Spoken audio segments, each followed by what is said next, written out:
Oke, selamat datang semuanya. Hari ini kita akan coba mengurai sebuah teka-teki yang jujur aja udah bikin banyak orang garuk-garuk kepala selama berabad-abad. Teka-teki tentang iman dan perbuatan. Sebenarnya gimana sih hubungannya? Apa yang satu lebih penting? Atau jangan-jangan kita selama ini salah lihat masalahnya? Yuk kita langsung lihat aja sumber masalahnya. Di satu sisi, ada Rasul Paulus yang bilang dengan tegas, manusia itu dibenarkan karena iman. Titik, bukan karena perbuatan. Tapi, di sisi lain, ada Yakobus yang nulisnya nggak kalah tegas, bahwa manusia dibenarkan karena perbuatan dan bukan hanya karena iman. Loh gimana ini?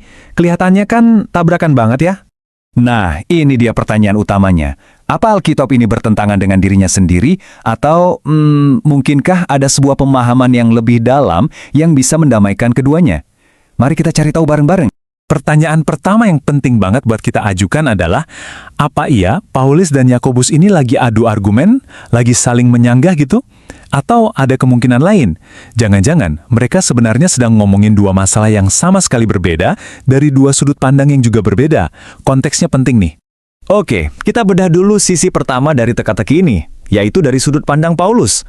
Biar kita paham argumen dia, kita harus tahu dulu nih musuh yang lagi dihadapi itu apa? Jadi, musuh utamanya Paulus itu adalah legalisme. Gampangnya, ini adalah pemikiran yang bilang kalau kita bisa mendapatkan keselamatan lewat usaha kita sendiri. Cukup dengan mencontreng daftar perbuatan baik, ikutin ritual-ritual tertentu, atau taat hukum, kita jadi layak di hadapan Tuhan. Nah, bagi Paulus, pemikiran ini bahaya banget. Jadi argumen inti Paulus tuh begini, gak ada satu orang pun yang sempurna. Hukum Taurat itu gunanya kayak cermin. Dia cuma bisa nunjukin betapa kotornya kita, tapi dia gak bisa ngebersihin kita. Karena itu, pembenaran atau status benar di hadapan Tuhan itu bukan upaya yang kita kerjakan, tapi sebuah hadiah gratis. Dan hadiah ini cuma bisa diterima lewat satu cara, iman. Dan Paulus punya contoh pamungkas buat argumennya, Abraham. Jauh sebelum ada hukum Taurat atau ritual sunat, Abraham itu udah dianggap benar oleh Tuhan. Kenapa? Simple, karena dia percaya sama janji Tuhan. Imannya itulah yang diperhitungkan sebagai kebenaran. Oke, sekarang kita pindah sisi, kita lihat dari sudut pandang Yakobus. Nah, yang perlu dicatat, Yakobus ini nggak lagi melawan legalisme. Dia justru lagi menghadapi masalah yang kebalikannya di dalam gereja. Yakobus ini lagi memerani apa yang dia sebut iman yang mati. Maksudnya apa toh? Ini adalah tipe kepercayaan yang cuma di mulut doang. Orang bilang, oh saya percaya. Tapi hidupnya, karakternya, kelakuannya gak berubah sama sekali.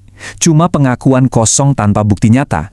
Nah, argumen Yakobus ini jujur, nusuk banget. Dia bilang, bahkan setan pun punya teologi yang benar. Mereka percaya Tuhan itu ada. Tapi apakah kepercayaan intelektual itu menyelamatkan mereka? Tentu saja enggak. Ini menunjukkan bahwa iman yang sejati itu jauh lebih dari sekedar setuju sama fakta di kepala. Dan disinilah letak kejeniusannya. Yakobus memakai contoh yang persis sama dengan Paulus, yaitu Abraham. Tapi buat menekankan poin yang berbeda. Kata Yakobus, coba dia lihat Abraham. Dari mana kita tahu imannya itu asli? Karena dia bertindak berdasarkan imannya itu. Perbuatannya menjadi bukti dan menyempurnakan imannya. Jadi, ini dia kuncinya. Paulus dan Yakobus itu nggak sedang berdebat. Mereka itu seperti sedang melihat pohon yang sama. Tapi Paulus fokus pada akarnya, sementara Yakobus fokus pada buahnya. Nah, kalau begini kan, semuanya jadi masuk akal. Tabel ini ngerangkum semuanya dengan jelas banget. Paulus bertanya, bagaimana cara kita diselamatkan? Jawabannya, lewat iman, bukan perbuatan. Topiknya adalah akar keselamatan. Sementara Yakobus bertanya, bagaimana kita tahu iman seseorang itu asli? Jawabannya, lihat perbuatannya. Topiknya adalah buah dari keselamatan. Beda pertanyaan, beda fokus. Ini membawa kita ke sebuah kesimpulan klasik yang dengan sangat indah menyatukan keduanya. Dengerin baik-baik. Kita diselamatkan hanya oleh iman. Poinnya Paulus benar. Tapi, iman yang benar-benar menyelamatkan itu tidak pernah sendirian.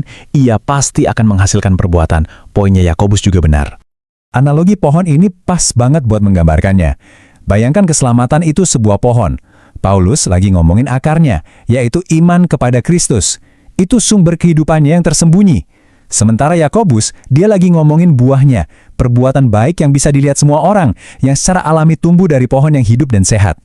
Biar lebih jelas lagi ya, perbuatan baik atau buah itu bukanlah yang menyebabkan kita selamat. Sama sekali bukan. Sebaliknya, perbuatan baik itu adalah hasil yang nggak bisa dihindari dari keselamatan yang sejati.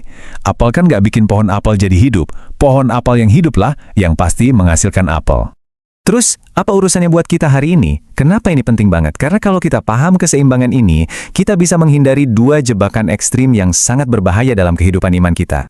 Di satu sisi, ada bahaya legalisme, merasa kita bisa layak di hadapan Tuhan karena usaha kita. Ini kesalahan yang dilawan Paulus. Di sisi lain, ada bahaya iman palsu, menggunakan kata iman sebagai tiket bebas untuk hidup sembarangan, tanpa perubahan nyata. Ini kesalahan yang dilawan Yakobus. Dua-duanya sama-sama fatal. Lantas, iman yang hidup itu seperti apa sih? Ini bukan tentang jadi sempurna ya, tapi tentang arah hidup kita.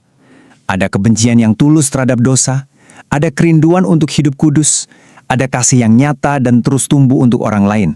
Ada rasa haus akan hal-hal rohani. Itulah buah yang Yakobus maksud. Jadi sebagai penutup, teka-teki kuno ini akhirnya membawa kita ke sebuah pertanyaan yang sangat pribadi. Ini bukan cuma latihan teologi, tapi pemeriksaan hati. Pertanyaannya bukan lagi sekedar apakah saya percaya, tapi lebih dalam dari itu. Apakah iman yang saya akui ini adalah akar yang benar-benar hidup, yang secara nyata menghasilkan buah perubahan dalam hidup saya?